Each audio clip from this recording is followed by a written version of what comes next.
മക്കളെ, എല്ലാവർക്കും സൈലന്റ് ലേണിംഗിലേക്ക് സ്വാഗതം.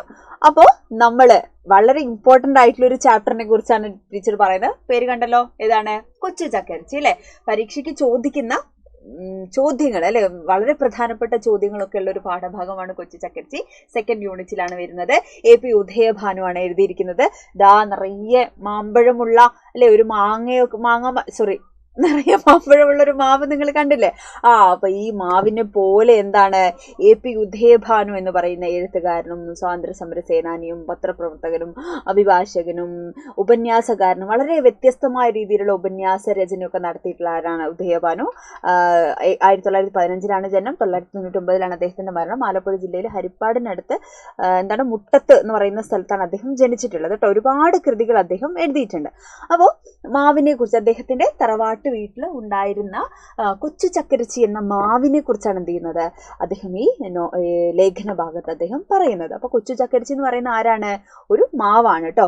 ലളിതമായിട്ടുള്ള വളരെ മനോഹരമായ, ആര് വായിച്ചു കഴിഞ്ഞാലും നമുക്ക് ഇഷ്ടപ്പെടുന്ന, വേഗം മനസ്സിലാവുന്ന ഭാഷയിലാണ് ലേഖനം രചിച്ചിരിക്കുന്നത്. വായനക്കാരെ ഓർമ്മകളിലേക്ക് അല്ലെ, ഇപ്പൊ പഴയ മാവോർമ്മകൾ, മാങ്ങാക്കാലം, മാമ്പഴക്കാലം, വേനലവധി, സ്കൂള് പൂട്ടുന്നു അല്ലെ, മാങ്ങ തിന്നുന്നു, ഉപ്പു കറുമുറ മുറിച്ചിട്ടിട്ട് മാങ്ങ തിന്നുന്നു, പഴുത്ത മാങ്ങ, പഞ്ചാര മാങ്ങ, സേലം, അങ്ങനെ പലതരം മാങ്ങകൾ, മാങ്ങ രുചികൾ, മാവോർമ്മകളെ കുറിച്ചൊക്കെ ഉള്ള കാര്യങ്ങളാണ് അല്ലെ. അല്ലെ, ഒരു നൊസ്റ്റാൾജിയയിലേക്ക്, എല്ലാവരെയും നൊസ്റ്റാൾജിയയിലേക്ക് പിടിച്ചു കൊണ്ടുപോകുന്ന തരത്തിലുള്ള ഓർമ്മകളാണ്. ചിലപ്പോൾ നിങ്ങൾക്ക് കുറവായിരിക്കാം, നിങ്ങളുടെ പാരന്റ്സിനൊക്കെ വേണമെങ്കിൽ ഒന്ന് കാണിച്ചു നോക്കിക്കോ. ഇപ്പൊ തന്നെ ചെന്നോ, ഫോണും എടുത്ത് ചെന്നോ, അവർക്ക് കുറച്ചുകൂടെ ക്ലിയർ ആയിട്ട് എന്ത് ചെയ്യാൻ പറ്റും? അച്ഛനും അമ്മയ്ക്കും അല്ലെ, അച്ഛനും അമ്മയ്ക്കും ഒക്കെ കുറച്ചുകൂടി ക്ലിയർ ആയിട്ട് അവരുടെ കഥയൊക്കെ ചിലപ്പോൾ പറഞ്ഞുതരും. അപ്പോൾ പണ്ട് കാലത്ത് എങ്ങനെയാണ്, കുറേ മുമ്പ് അല്ലെ, പണ്ടൊന്നല്ല, അച്ഛൻ്റെ അമ്മമ്മയുടെ അല്ലെങ്കിൽ അമ്മയുടെ അച്ഛൻ്റെ ഒക്കെ കാലഘട്ടത്തിൽ ഇങ്ങനെ ഒരു ഗ്രൂപ്പ് കുട്ടികളൊക്കെ ഉണ്ടാവും അല്ലെ. അങ്ങനെ സ്കൂൾ പൂട്ടിക്കഴിഞ്ഞാൽ ഇവർ പലതരം മാവുകളുള്ള സ്ഥലത്തേക്ക് എന്ത് ചെയ്യുന്നു, അവർ വൈകുന്നേരമോ ഉച്ചയ്ക്കോ അവരുടെ കളികളൊക്കെ അവിടെ ആയിരിക്കും. ആ മാവിന്റെ ചോട്ടിലായിരിക്കും എന്ത് ചെയ്യുന്നത്, അവർ കളിക്കുക. കാരണം കാറ്റടിക്കുമ്പോൾ മാങ്ങ വീഴൂലോ.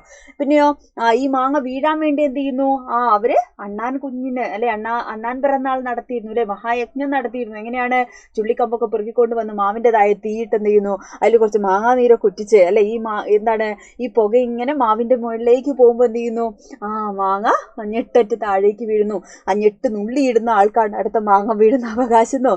ഇങ്ങനെ കുട്ടികൾക്കിടയിൽ ഒരുപാട് തരത്തിലുള്ള അപരിഷ്കൃതമായിട്ടുള്ള മട്ടുകൾ ഉണ്ടായിരുന്നു എന്ന് എവിടെ പറയുന്നുണ്ട്? പാഠഭാഗത്ത് പറയുന്നുണ്ട്. അതൊക്കെ വളരെ ഇമ്പോർട്ടൻ്റ് ആയിട്ടുള്ള ചോദ്യമാണ്. അതേപോലെയാണ് എന്തെന്ന് പറയുന്നത്, പേര് നൽകുന്നത് അല്ലെ. കൊച്ചു ചക്കരിച്ചിക്ക് എന്താണ്, മാനുഷിക ഭാവം നൽകുന്നുണ്ട്. ആ വീട്ടിലുള്ള ഒരാളായിട്ട് തന്നെ സങ്കല്പിക്കുന്നുണ്ട് അല്ലെ.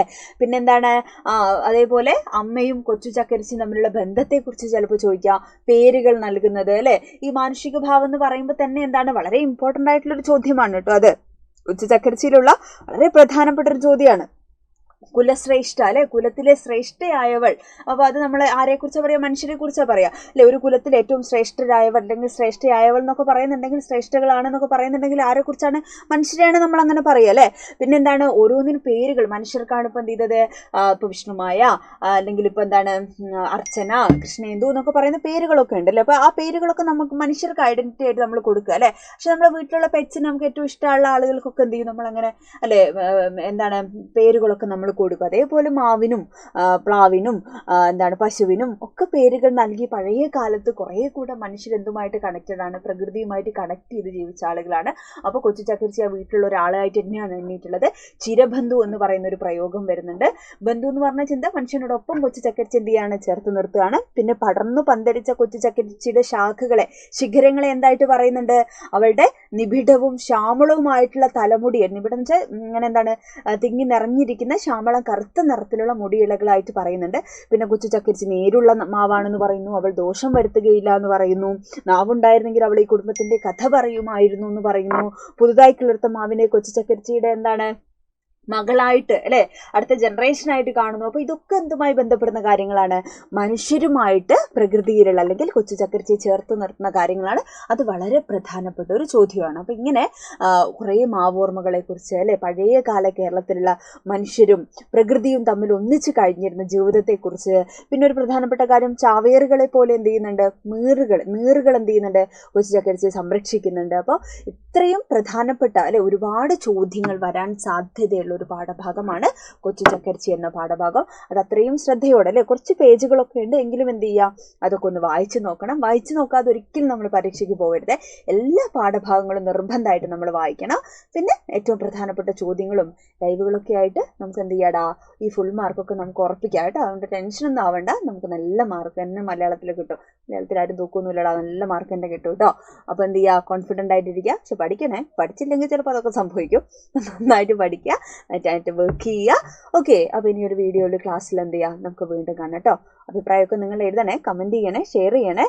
അപ്പോൾ എല്ലാവരും അടിപൊളിയായിട്ടിരിക്കുക. വീണ്ടും കാണാം. Bye bye.